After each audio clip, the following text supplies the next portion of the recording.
आता तुम्ही फार टीकेचे बाण सध्या चालवताय, पण नियुक्ती हा या सगळ्यामधला खूप महत्त्वाचा भाग आहे की महिला आयोगांच्या अध्यक्षांची नियुक्ती, त्याच्यासाठीचे निकष काय आहेत आणि कशा पद्धतीने ती नियुक्ती झाली पाहिजे, कोणता चेहरा तिकडे बसला पाहिजे. खरं तर नियुक्ती करताना महिला क्षेत्रात काम करणारी फार राजकीय महत्त्वाकांक्षा नसलेली, राजकारणाशी अटॅच्ड असणे वेगळी गोष्ट आणि राजकारण 24/7 करणे, त्याची महत्त्वाकांक्षा असणे ही वेगळी गोष्ट. तर अशी महिला द्यायला हवी. उदाहरणार्थ सुसीबेन शाहसुद्धा काँग्रेसमध्ये काम करायच्या, पण त्यांच्या अध्यक्षतेखाली आम्ही होतो तेव्हा आम्ही 6 सदस्य. तुम्हाला आठवत असेल पारसकर जे DG होते त्यांची केस, त्यांना बडतर्फ केलं होतं आम्ही. प्रीती झिंटा आणि नेसवाडी याची केस, त्यांना आम्ही न्याय मिळवून दिला होता. माझ्या काळामध्ये मी आयोगाला सदस्य असताना अमरावतीला 1961 स्थापन झाली एक तपोवन नावाची संस्था. 5 मुलींवर बलात्कार झाला, रेसिडेन्शियल स्कूल होती 5वी ते 10वी. सुमोटो त्याचा दखल घेऊन ती संस्था आम्ही बंद केली होती. हेच सोमनाथ घारगे तेव्हा अमरावतीला CP होते. आमच्या अकोल्यामध्ये दीपक पांडे नावाचे SP होते.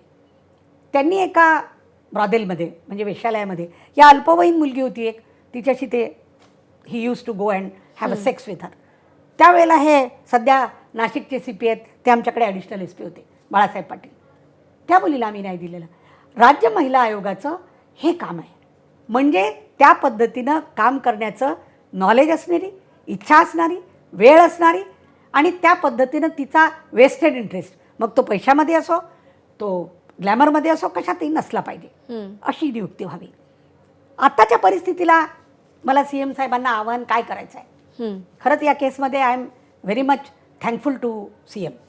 गृहमंत्री, ऑनरेबल मुख्यमंत्री यांनी या केसमध्ये खरंच ते अभिनंदनास आणि धन्यवादास प्राप्त आहेत. असंख्य महिलांकडून त्यांना खरंच धन्यवाद, या पीडित महिलांकडून, कारण हे असं चालत राहिलंच तर. तर मला असं वाटतं एखादी रिटायर्ड पोलीस अधिकारी लाईक मीरा बोरवणकर, बरोबर, एखादी रिटायर्ड न्यायाधीश महिला जिला या गोष्टीचा अभ्यास आहे, अशा पोरीला तिथे पोस्टिंग द्यावी ॲज अ अध्यक्ष.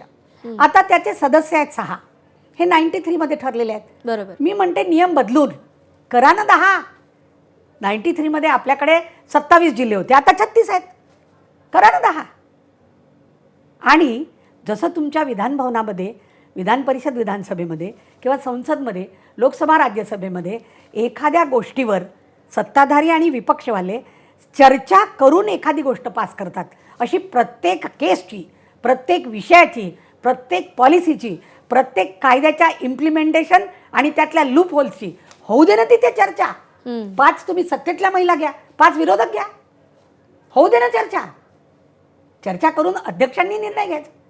शेवटी अध्यक्षांचा निर्णय फायनल असा आपण ठरवणार, बहुमताने घ्या. तिथे पण लोकशाही असू द्या ना, एकाधिकारशाही नको. एकाधिकारशाही नको.